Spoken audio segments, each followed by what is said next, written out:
Olá, meu nome é Jaqueline e hoje nós vamos falar sobre síndrome metabólica. Riven, em 1988, descreveu a síndrome X como um conjunto de alterações metabólicas e hemodinâmicas associada a um alto risco cardiovascular e que apresentava como elo a resistência à insulina. Posteriormente, outros nomes surgiram, tais como síndrome plurimetabólica, síndrome de resistência à insulina, até ser reconhecida pela Organização Mundial da Saúde como síndrome metabólica. Acredita-se que diversos fatores estejam envolvidos na gênese da síndrome metabólica, existindo fatores chaves tais como predisposição genética, obesidade visceral e resistência à insulina. A obesidade contribui para o aparecimento de hipertensão arterial sistêmica, dislipidemia e hiperglicemia. Assim, pacientes obesos apresentam resistência à insulina, tanto hepática quanto periférica, sendo essa caracterizada por menor captação de glicose pelo tecido muscular e adiposo. No entanto, no que concerne às alterações metabólicas, a distribuição da gordura apresenta maior importância do que o peso corporal total. Assim, estudos apontam relação entre a gordura abdominal e alterações metabólicas e hemodinâmicas. Veremos que o valor da circunferência abdominal é condição essencial no diagnóstico da síndrome metabólica. O tecido adiposo atualmente é considerado um órgão endócrino pela diversidade de substâncias secretadas que podem agir em outros órgãos. Entre as substâncias liberadas estão a leptina, citocinas inflamatórias, fator de necrose tumoral, inibidor de plasminogênio, ácidos graxos livres, adiponectina, entre outros. Uma das explicações da relação entre o tecido adiposo e a resistência à insulina é que os ácidos graxos livres, liberados pela adiposidade intraabdominal na circulação portal, estimulariam a síntese de triglicerídeos, a neoglicogênese hepática e, por conseguinte, levaria à hiperinsulinemia compensatória e posterior resistência à insulina. Vale ressaltar que a resistência à insulina é definida como uma condição em que ocorre menor utilização da glicose pelos tecidos em resposta ao estímulo da insulina. A resistência à insulina, desde a descrição de Riven, é a alteração fisiopatológica que interliga as doenças da síndrome metabólica.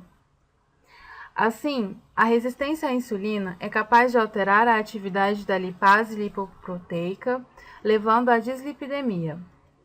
Pode aumentar também o tônus adrenérgico e a retenção renal de sódio, elevando os níveis de pressão arterial.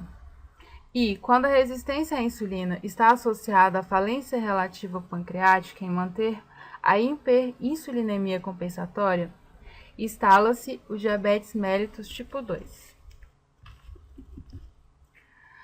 A inflamação e a infecção são comuns em estados de resistência à insulina, e a gordura visceral associa-se a um estado inflamatório subclínico. Entre as substâncias liberadas pelo tecido adiposo estão as adiponectinas com atividade imunomodulatória, chamadas adipocitoquinas. Essas são capazes de provocar dano endotelial e aumentar o risco de formação de placa aterosclerótica. Além disso, pessoas com síndrome metabólica apresentam acúmulo intramuscular de lipídios, o que dificulta a captação de glicose. Vale ressaltar que as substâncias liberadas pelos adipócitos também influenciam vasos, controle do apetite e níveis de pressão arterial, contribuindo para o aumento do risco cardiovascular característico da síndrome metabólica.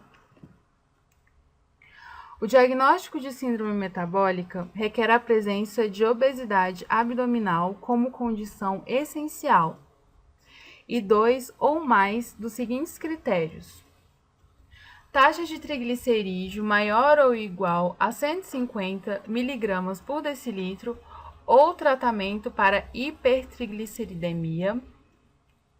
Taxa de HDL, colesterol em homens menor que 40 mg por decilitro e em mulheres menor que 50 mg por decilitro.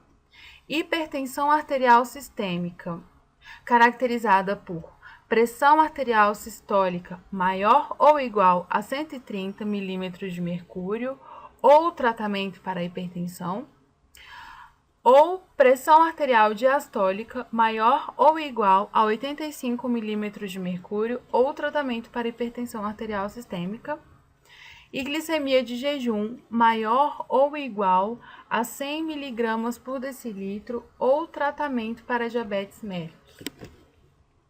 Dessa forma, se uma pessoa do sexo masculino apresenta circunferência abdominal igual a 100 cm, ou seja, obesidade abdominal, associada à hipertensão arterial e diabetes, essa pessoa tem síndrome metabólica.